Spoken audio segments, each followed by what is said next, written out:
What if the thing telling you to think positive is actually the thing keeping you broke?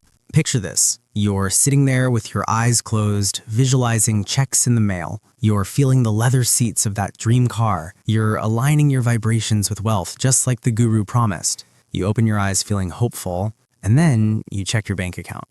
The number is the same or worse. The rent's still due, the credit card bill is still sitting there staring at you. And now, on top of being broke, you feel like a failure because you couldn't even manifest your way out of it. In that moment, it hurts. My name is Jay, and for the past 10 years, I've worked in the world of money and personal development.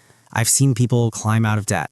I've seen people lose everything, and I've seen how easy it is to fall into the rabbit hole of manifesting when you're scared and looking for hope. And I'll be honest with you, I've been there too. I bought the books with the mystical covers. I said the affirmations in the mirror every morning. I made vision boards and waited for the universe to send me a sign and to send me money. It felt good, right up until I had to pay my bills. Here's the first problem. The law of attraction sounds deep and scientific. They throw around words like energy, vibration, frequency, and quantum to make it seem like physics. But it's not physics. It's not real science. It's just philosophy dressed up in a lab coat. There's no peer-reviewed studies showing that thinking about money makes money appear. But here's where it gets really dangerous. When the law of attraction doesn't work, and it won't, the system has a built-in excuse. It's your fault. You didn't believe hard enough. You had negative vibrations. You were blocking your abundance. This is called victim blaming, and it's cruel. So if you're in debt, you attracted that. If you lost your job, you had negative energy. If you're struggling, you weren't aligned. Instead of asking why wages are low or why rent is so high, it turns everything back on you and your vibes. You're not only stressed about money now, you're also stressed about every sad or scared thought you have. This creates something even worse, toxic positivity. You feel anxious and then you feel guilty for feeling anxious because you've been told your fear will block your manifestation. So you push it down. You fake a smile. You repeat, I am wealthy, I am abundant. Meanwhile, your chest is tight and your brain is screaming, this is not fine. You end up gaslighting yourself. But here's the truth. Your fear about money isn't a curse. That's a signal. It's your brain saying, hey, we need a plan. We need to act. Ignoring a warning light on your car's dashboard doesn't fix the engine. It just guarantees you'll break down later. Want to know why this ideology is perfect for scammers? Because it's unfalsifiable. That's a fancy word that means it can never be proven wrong. If you manifest something, the guru says, see, it works. If you don't manifest it, they say you had doubt, you had resistance, you didn't believe enough. Heads they win, tails you lose. No refund on the course, no real proof, just more upsells. Your vibration isn't high enough. Buy my next program. You're this close to a breakthrough.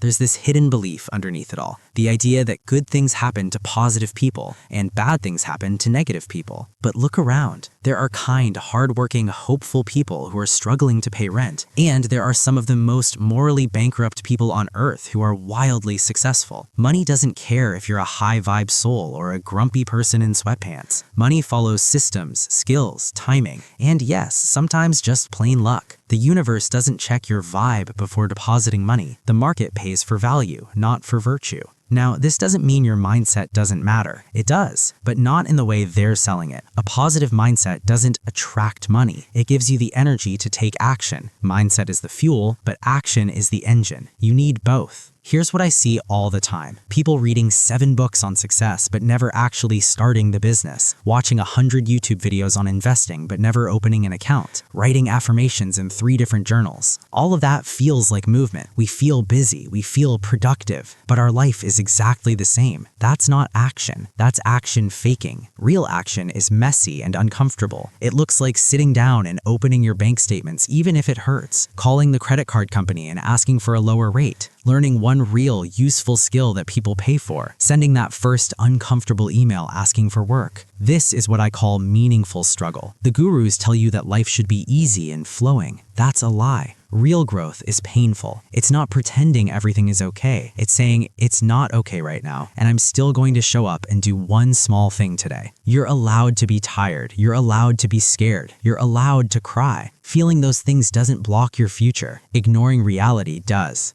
Here's the honest truth. Wealth is not attracted. It's built. It's built by providing value to others, by solving real problems for real people, by showing up every single day and doing the work, even when it's hard and boring. You don't need the universe to pick you. You need a plan, and you need to trust yourself enough to execute it. If you've fallen for manifesting culture, you are not stupid. You are not weak. You are human. You wanted hope. You wanted a way out, and people used that against you. So instead of beating yourself up, let's use that same desire for a better life, but this time let's tie it to reality. Stop searching for miracles and start trusting your ability to do the work. You don't need a secret. You don't need a vibration. You need clear steps and consistent effort. If you're ready to trade magic for a real plan, hit the like button. Tell me in the comments, what's one real action you can take this week to move your money situation just 1 inch forward? Not visualize, actually do. We don't need to manifest our way out of this. We can work our way out of this together.